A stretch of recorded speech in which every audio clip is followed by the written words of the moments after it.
And the 51st state is actually just bringing a single currency in for all of North America. There's a big write-up, or a couple of different write-ups actually, talking about how this is a step towards a new world order or one world government or single currency for North America, which was I remember people in the early 2000s talking about the eagle. And I said, what's the eagle? And they said, it's the North American currency. And I was like, okay, all right. I was like, why is that bad?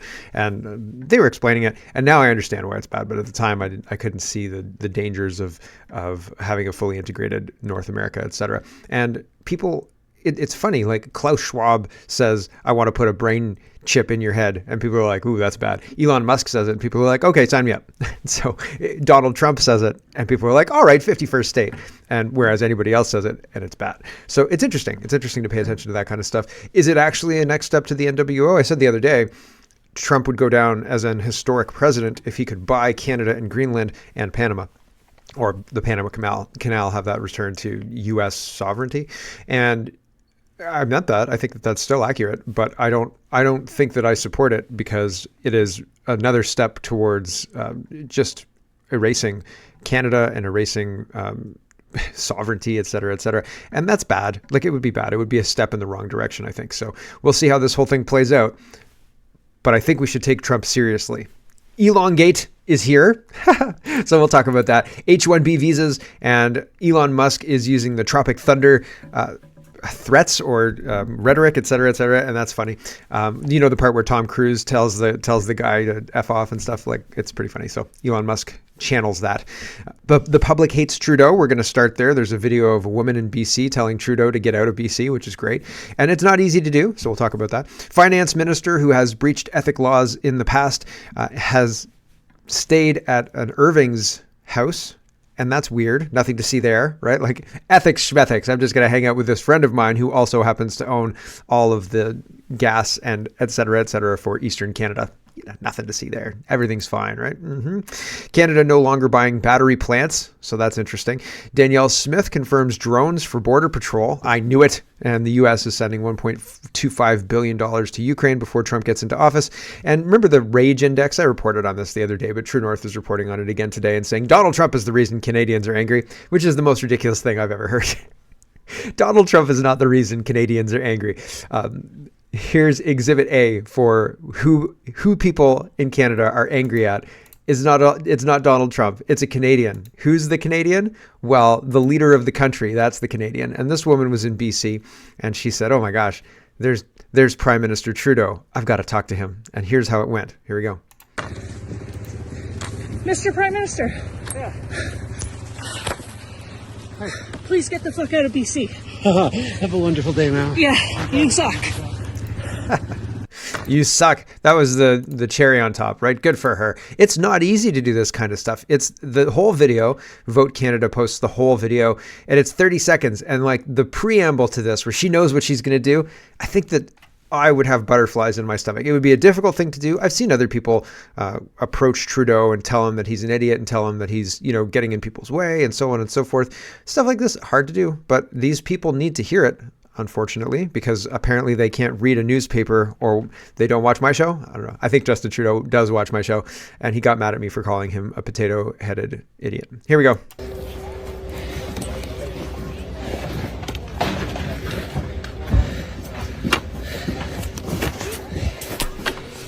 It's Justin.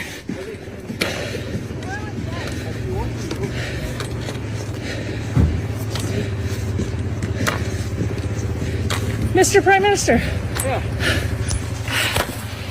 Hi. Please get the fuck out of BC. Have a wonderful day, ma'am. Yeah, you suck. Sorry, I thought we'd watch the payoff again. It's hard walking in ski boots, right? She's really labored breathing there. So the reason is probably, by my expectation, is that she's walking in ski boots.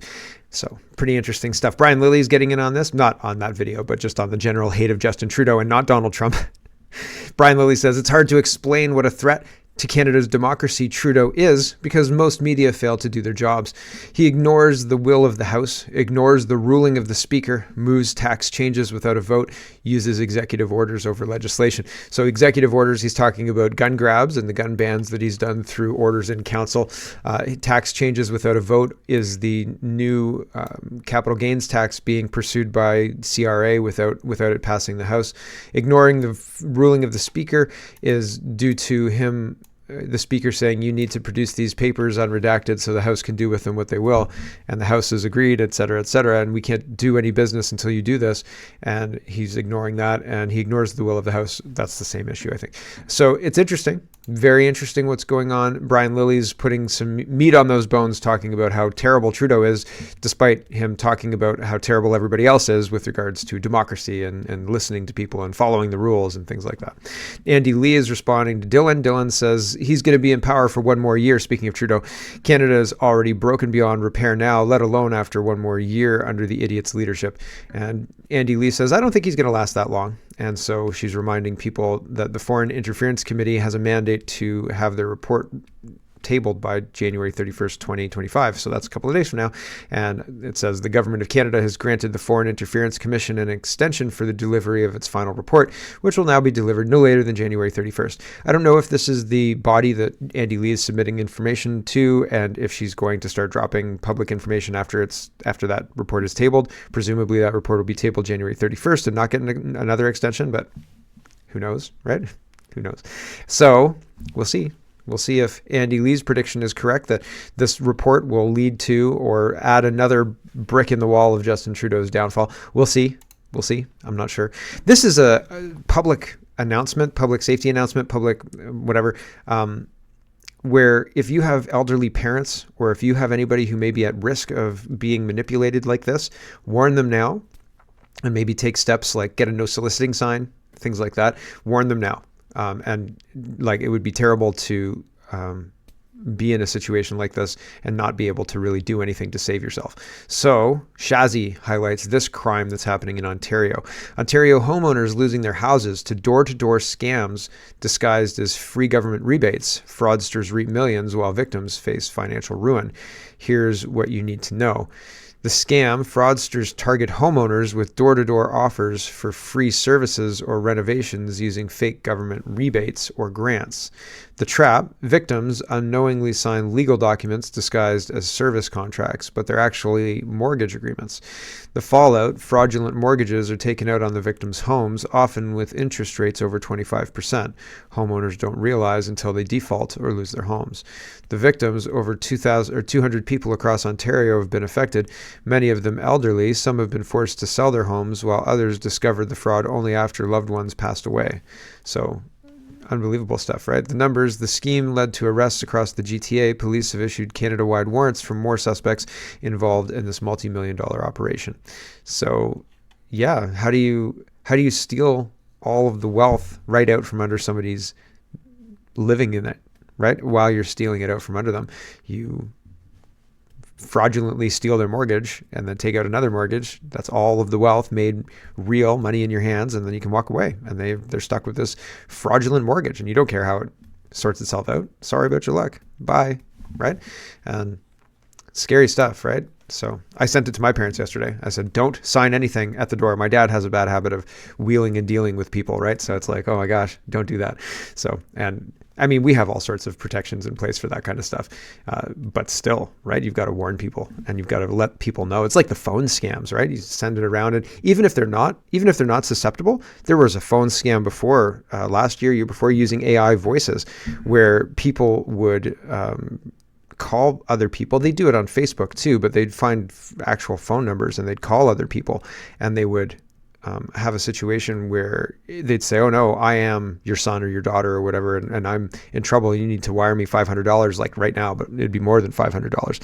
So pretty crazy stuff, right? Interesting indeed. Anyway, protect yourself, protect your parents. Don't enter into agreements until you've done some due diligence. Don't send money to people, right? You can't get that kind of stuff back. I digress. People make mistakes though, right? And there are scammers out there, and apparently there are Chilean gangs that come to Canada for crime tourism. So, I mean, that's weird. So, Chilean Lily. Brian Lilly says, it's not clear to me why so many Canadians are shocked that Trump is insulting Trudeau and trolling him online. Trudeau has been insulting and attacking Trump for years. It's true. And so it's interesting that, all of these Toronto Star journalists, Mark Carney, liberals, everybody's going, oh, did you see what Trump said? The 51st state. Oh, that's so insulting, et cetera, et cetera. And Trudeau's been insulting Trump for years, talking about how Canada's better, so on and so forth, and how Trump is bad in different ways. And so, I mean, it's interesting. And our political class and the people who do all of the talking heads, et cetera, the approved talking heads, ridiculous. They're not doing us any favors. I don't think they're actually, it's just a pantomime. They're playing a part. You know what I mean? You have to be outraged by this man, no matter what he does. Be outraged all the time, right? It's like, I'm just sick of it. Here is Andy Lee. She's talking about the ethics and Robert Fife. And so Finance Minister LeBlanc's stay at an Irving home puts ties to wealthy. Well, this only matters because he's not ethical, and he's in charge of dealing with Donald Trump and the 51st state and tariffs. Like him and Mel Jolie are going down to the United States to negotiate this tariff thing. And I don't think Trump's going to treat with them at all. I don't think Trump thinks, I know that they represent Canada and things like that, but Trump wants to deal with Trudeau, maybe. So it seems insulting, et cetera, et cetera. And he's not ethically above board. So it seems weird. Anyway, that's why I'm talking about this here briefly. Finance Minister LeBlanc is under ethics screen to shield him from his government's extensive dealings with Irving. Recently, he stayed over at the home of the Irving family patriarch, highlighting the close and often controversial relationship between Mr. LeBlanc and the wealthy New Brunswick family. Robert Fife says Finance Minister LeBlanc's stay at Irving puts ties to wealthy New Brunswick family into focus. So people are not happy about this. And the several Canadian colleges, moving on a little bit, but it's still tied to the 51st state because the border is being invaded by temporary students, and they come to Canada under the guise of being temporary students, and then they cross the border, and sometimes they cross the border to the United States, and sometimes they freeze to death on the border, right? And that's not great. So here's just a little bit of this. And again, this is all related to the United States, Donald Trump, dealing with the tariffs, et cetera. Like we have people who are ethically compromised in positions to deal with Donald Trump, and that's weird. We have people who, we have a border that's completely open, and we have colleges that are implicated in human trafficking from Canada into the United States, and that's bad. And like our leaders often aren't talking about that. Like Doug Ford's talking about products coming in from China, and really we've got to stop that problem. And it's like, I think they're missing the mark. I think they're all missing the mark. The issues that Donald Trump wants sorted out, he's very clear about. Anyway, here is the border issues, again, about 51st state, protecting our borders, protecting the United States borders by extension in order to maintain our economy. Here we go. New allegations this morning involving Canada from India's top anti-money laundering agency. Officials there are linking dozens of Canadian colleges to alleged human smuggling of Indians into the United States. The Indian probe was launched after a tragedy along the Manitoba-U.S. border in 2022 when a family of 4 were found frozen to death while attempting to cross into the United States. Those allegations come as those tariff threats from Donald Trump have shone a spotlight on Canada's border, and diplomatic tensions between India and Canada remain high. Enforcement Directorate says that it has uncovered a massive criminal network that spans across continents. It consists, they say, of thousands of agents, some 262 Canadian colleges, and it all links back to 2 Indian entities. Now, the allegations are that these 2 Indian entities have drawn up contracts with these Canadian colleges, and their modus operandi has been to get Indians across to Canada on student visas. These students would never attend the colleges they were supposed to and would then illegally cross over into the US. Now, the agency here says that so many tens of thousands of people have used this route to illegally cross into the US, and most of these people pay about $60,000 to $70,000 to make this journey. They say that their probe is continuing. They haven't named the Canadian colleges who might be allegedly involved in this criminal network, but they say that their investigation is ongoing, and they are also looking into the Canadian colleges specifically. Many experts here say that the socio-economic conditions in India and lax visa norms between India and Canada might be to blame here, because Indians find it way easier to go to Canada, while the visa processing times for Indian to go to US could take several years. We have a major. So there's an incentive to come to Canada because it's easy to come to Canada. Then you just go across the United States. What's wrong with you? You know, jeepers creepers. You cut 10 years off your wait time, right? So pretty crazy stuff.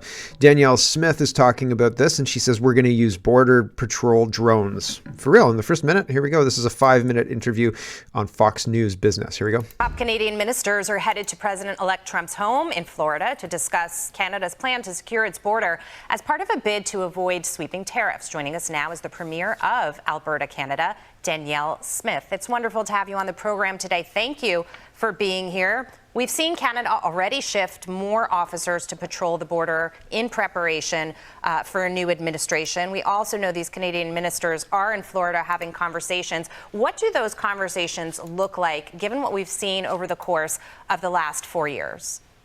Well, I think that they've been very positive. I know that we had started in our province, and our province borders Montana. We had started the process realizing that we needed to do more work on the border and addressing the issue of fentanyl. So we had already started identifying some specialty teams so that they could go to the border, do special commercial vehicle checks, have dogs so that they can sniff out drugs, make sure that we have a band on the border so that if people are coming and going, not an official border crossing, they're probably up to no good and they're going to be stopped.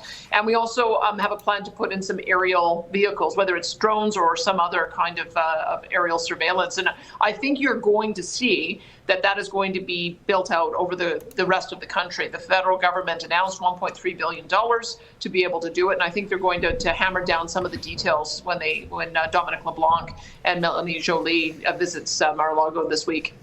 Danielle, we know that you know Kevin O'Leary through some business partnerships. So, right, drones. Also drug-sniffing dogs, right? Drones and dogs. Is that going to be enough to secure the border and avoid the 25% tariff, right? Feel like tune in next week on this season of Survivor Nation. Ryan is highlighting this interview with Jagmeet Singh, and it's all in a different language. It's all in an Indian dialect, and I'm not sure, Punjab maybe, or I don't know. I don't know what Jagmeet Singh speaks. I don't know what his language is. Maybe that's bad, but I've never actually paid attention. Jagmeet Singh was interviewed and asked about unchecked immigration and about how unchecked immigration has caused an increase in crime and extortion across the country. Jagmeet takes no blame and basically passes all the blame on to policing, the province and municipalities. He says it over and over and over again, but it's all in a different language. So I'd have to read it all for you, which I'm not above doing. I think that I can probably do it. I'll just mute this here and make sure it's not too fast. But this is an Indian news guy, and he's asking Jagmeet Singh. He says, there's a discussion about unchecked immigration that Canada is passing through this situation.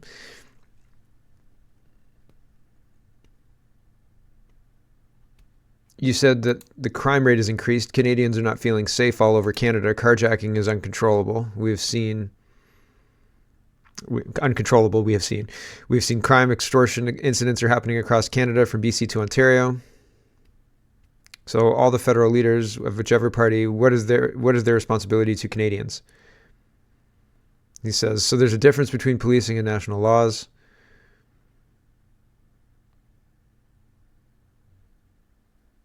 The actual implementation of police priorities and functioning is the job of provinces and municipalities. If you're seeing unchecked immigration, no, I'm answering that. The increase in crime and extortion you mentioned, all these things fall under policing. And policing is the responsibility of the province and the municipality. Determining where prioritizing policing is not in the federal hands. We have come here and are discussing today's incident.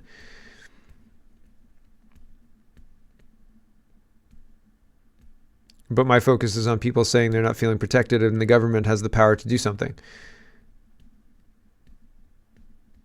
Will you comment on the extortion incidents? How did these criminals and gangsters come to Canada?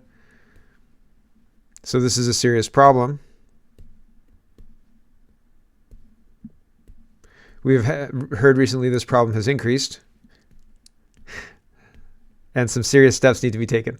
He's serious about this. Seriously. Very serious. This is a policing matter. We are telling those with the power that people are suffering and something needs to be done. That's it. He says, thank you.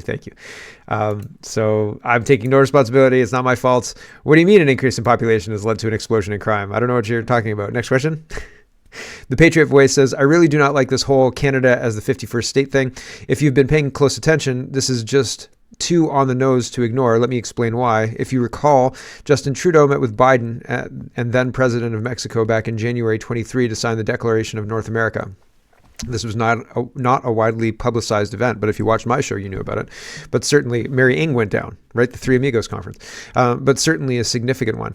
What that means is that the United States, Canada, and Mexico are already on the fast track to a merger. This is an essential part of the construction of the one world government, new world order system.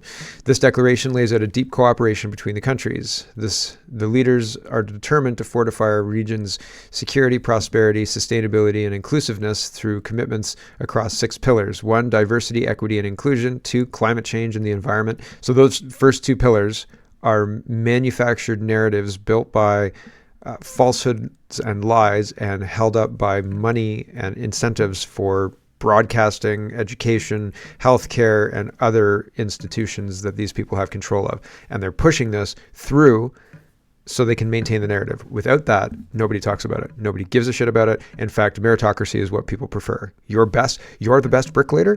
Please come and lay the best bricks for my house, right? And then when you're done, go and do another person's house, because I'm sure they'll appreciate your improved skill after laying bricks at my house, right? Like, you want the best. That's because, like, why have a crappy bricklayer come and do the work at your house? You know what I'm saying? People don't want diversity, equity, and inclusion to be the main driver, and climate change is just nonsense. 3, competitiveness. After destroying competitiveness with diversity, equity, and inclusiveness, competitiveness is number 3. Bullshit competitiveness. Migration and development. 5, health. 6, regional security. Regional security. Are you kidding me? What do you mean by that? Like, you won't be kidnapped in your car if you're driving in the city, but like, it's a little dicey if you're between cities. Regional security. Essentially, the foundation of the North American Union has already been formed. Little do most Americans know. I know that Donald Trump brought this up. I pray he's only trolling. The whole idea is way too NWO for me. So it's interesting. And here's a little tiny bit more on that. The Feddersen says, Watch United We Fall, a documentary about the North American Union between Canada, the United States, and Mexico. For years, this topic has been debated in the news and in political circles as being a possible future for North America. So it's interesting. I haven't watched this yet. It's on my list of things to watch. I think it's on CanadaReport.co on things to watch. It is definitely there now. I just added it, so it's on CanadaReport.co on the homepage on things I want to watch, or things I'm going to watch on the right hand side. I'm interested in it. I think that it's a plausible outcome for the movements that we're seeing right now, and Canada's not responding, not in a real way at all. So that's interesting, right? Wide Awake Media says, once they have control of your transactions, like, Canada's not responding monetarily to the threat at all. Like, for the tariff threat or the brain drain threat, nothing. So it seems like the Canadian government either doesn't believe it could happen or they want it to happen. So that's weird. Okay, back to Wide Awake Media. Once they have control of your transactions, they can dictate what food you can and cannot buy. According to our former investment banker, Catherine Austin Fitz, control of the food supply is one of the motives driving the push to roll out central bank digital currencies. So how these two things converge is that if the United States goes into a single one currency system, it probably won't be the greenback. It'll probably be the evolution of the greenback, which is maybe some kind of digital dollar, digital greenback. Maybe it's Bitcoin. Maybe everybody uses Bitcoin. Maybe Bitcoin's the normalization, but then it's all on the blockchain, right? And so the whole thing is, well, Fitz explains it pretty well. If it's on the Bitcoin blockchain, not necessarily Bitcoin, but any blockchain coin, they can track everything. And if they can track everything, they can turn it off, right? And if your money is no good for regular pizza, but it buys cricket flour pizza, well, you're going to eat the cricket flour pizza, because then at least you're not going to starve, right? Here's Fitz. One of the things, that you see when you fight, at this level trying to protect freedom is they can't get financial control unless they can control the food supply. Because people can always start their own currencies as long as they can grow food and they have animal protein. And so if you look at the push for financial control and CBDCs or things like CBDCs, it's the same push. They're pushing to control the food supply. And there's an absolute, if you look at sort of the operations they do and the lies they tell to get that central control, a lot of it is to, excuse and justify the things they're doing to get control of the food supply. So you and I discussed pharma food, yes, which we published before, Dutch Farmers and Fishermen.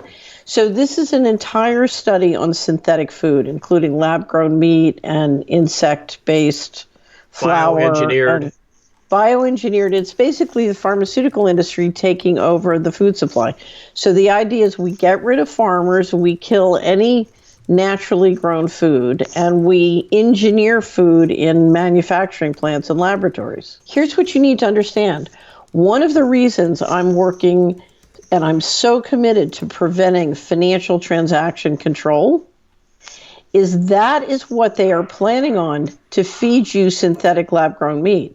No one in their right mind would ever eat this stuff. But the reality is what they're hoping is that, once they have control of your transactions, they can dictate your health policies and they can dictate what food you can and cannot buy. So if they don't want you buying pizza, you can't buy pizza. If they want you to buy pizza made with insect-based flour, that's what you're going to get. That's one of the reasons they want this kind of control. And remember, you had John Kerry saying, we ought to get rid of all the farmers. They're literally planning on getting rid of all the farmers and instituting, food created synthetically in manufacturing laboratories. You have to read it. And one of the reasons you have to read it is the reason to stop them from putting your farmers and fishermen out of business and pushing them off their land is if they succeed in doing that, you and I will be eating lab-grown meat. That's their plan. Yuck, right? Fingers crossed. There's an incentive to not let them win in 2025, right? Let's talk about election issues. And back in Canada, we've kind of been abroad a little bit talking about Canada vis-a-vis the United States tariffs and the negotiation there. And, we're talking about ethics and finance ministers and things, but this is a bit more Canada-centric rather than United States-centric and New World Order centric. John says public accounts will meet starting January 7th to address motion of non-confidence in the government. The committee's non-confidence report will be tabled in Parliament on January 27th and could be voted on by January 30th. The government no longer commands the confidence of Parliament. So this is the letter from the chairman of the Public Accounts Committee, House of Commons. He says, Dear committee members, as chairman of the House of Commons Public Accounts Committee, I have scheduled committee meetings beginning January 7th for members to consider and vote on a motion of non-confidence in the Liberal government. The foundational principle of our parliamentary and constitutional order is responsible government. This means that government continually maintains the confidence of the Parliament to continue functioning. It is now clear the Liberal government does not have the confidence of the Parliament. Conservatives, Bloc Québécois, and NDP members representing a majority of MPs have all announced that they will vote non-confidence in the Liberal government. This would force a federal election. Parliamentary committees are a microcosm of the House of Commons. Given the oversight mandate of the Public Accounts Committee, it is appropriate for members to begin these non-confidence deliberations while Parliament is adjourned until late January. In the event Liberal members on the committee attempt to filibuster and delay the passage of this non-confidence motion, I'm prepared to schedule meetings throughout January upon its passage. I will introduce the non-confidence report in the House of Commons on Monday, January 27th, the first day Parliament returns following a 6-week Christmas recess. This will ensure committee's non-confidence matter can be debated and voted on by the House of Commons as early as Thursday, January 30th. Happy New Year. John Williamson, MP, New Brunswick Southwest. So that's interesting. Now, the obvious counter, when you get a chess move played, the obvious counter is prorogation. And prorogue is on the table. How are they going to stop prorogation in the face of this non-confidence bill? We'll see. I have no idea. I don't know if there's any mechanism to do it. This article is about what I just told you about. Tom says another plan Polyev knows won't work, but he also knows most Canadians would never know that. To him, politics is just the best at duping voters, just being the best at duping voters. His main offer is nursery rhyme slogans, dressing up with aviators, and playing pointless procedure games. I love the procedure games, personally. I love the procedural stuff. It's like, this is how it says it's supposed to be done. So why aren't we doing it that way? And then you make everybody uncomfortable, and then things go to procedure, and then you get a months-long filibuster, right? Like, that's interesting. I like procedural games that work. So there's a reason for the procedures, right? So I don't know. Edmonton Journal says the Conservatives have a new plan to bring down the government quickly. That's the plan I just outlined for January 7th and the confidence motion to be introduced on the 27th and voted on the 30th. But that says that the Liberals and the NDP haven't had closed door meetings agreeing to a prorogation, or if the Liberals prorogue and get rid of Justin Trudeau, prorogue for a leadership race and get rid of Justin Trudeau, then Jagmeet Singh's satisfied and he'll vote confidence for the government, because now they're changing the leadership, and we need to give Liberals time for that.